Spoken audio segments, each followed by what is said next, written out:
Hey, what's going on, everybody? This is Tyrone back with Tech Life, and in today's video, I wanted to talk about one big word for T-Mobile, and that's progress. So I'm not going to sit here and say that T-Mobile is perfect. I'm not going to sit here and say that T-Mobile has done everything in the book or by the book, and they are now the most and best reliable carrier. I'm not going to sit here and say that because it's simply not true. But the big word, progress, is something that I will say about T-Mobile because they are making progress. So the picture you see on screen is an old Sprint 1X EVDO CDMA site. This is the original 3G Sprint. This has never gotten upgraded to the more modernized 3G, and it never got LTE. So, to kind of make that long story short, because we can go into Sprint network vision and all that, they never ripped and replaced it. So T-Mobile was not able to take advantage of it in terms of the LTE side, so that that site was what they call a Sprint retain. So they have two programs internally. T-Mobile doesn't speak on the retain publicly. They just speak on the Sprint keep sites, but they also have Sprint retain sites from the engineers internally. So what they did, they ripped the site, and now it has N41, N71, N66, N25, all the NR bands. So this is progress. Why is this progress?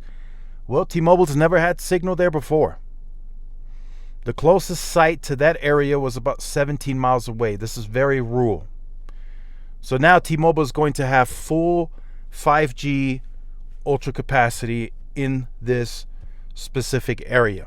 So that's progress. Again, like I said, T-Mobile is not perfect. Trust me, they aren't. But they are making progress. And they have ways to go. But if you look at the numbers don't lie. You look at the numbers, for many, T-Mobile does the job. It meets their needs. And I think that's T-Mobile's goal. If you look at T-Mobile's churn, T-Mobile was the only carrier to improve churn year over year in the first quarter. And they are looking to improve that further in the second quarter. If T-Mobile's network was all that bad and crazy, the churn would be through the roof. And we can go by history. If you look at Sprint, their network was bad. And their churn reflected that. They had a horrible churn. They had a churn like 1.9%, 2%. T-Mobile was below 1%. Big difference. So like I said, T-Mobile is not perfect. They have more progress to make.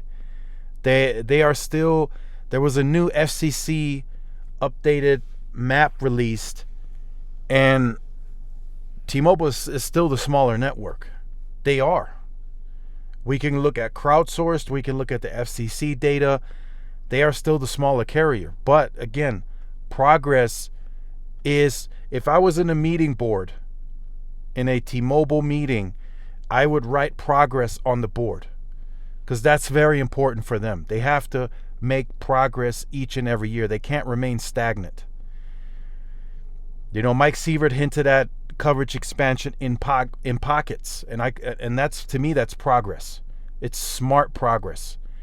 You don't want to just go crazy and start doing left and right. You want to make progress, and you want it to be very strategic. And that's what T-Mobile's doing.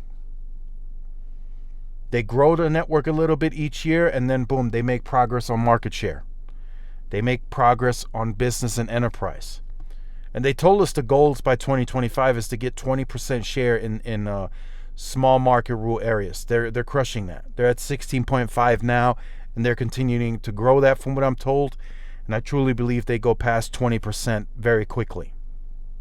Enterprise, business, government, small business, they want to get to 20% share by 2025. I truly believe they will crush that as well very easily. I'm already hearing Some new government contracts are coming in. They're working jointly on a jointly bidding with Lumen, so they're making progress there. And they got the cash generation coming in. They're going to generate 20 plus billion free cash flow by 2025, which again makes them very flexible on purchasing different companies if they choose to. Whatever they need to do to get where they need to get, they can do it. And their financials are going to be better in Q2 because of the new plans. So again, like I say, it's not perfect. Trust me. I know they have their flaws. They have coverage gaps. They lack in size. We get that. We understand that here on the channel. I know you guys as the consumers understand it, but they are making progress, which is good for competition and good for the industry overall. So make sure you guys stay tuned to the channel for more. Like, share, subscribe, follow my social media outlets. This is Tyrone with Tech Life. See y'all in the next one. Peace.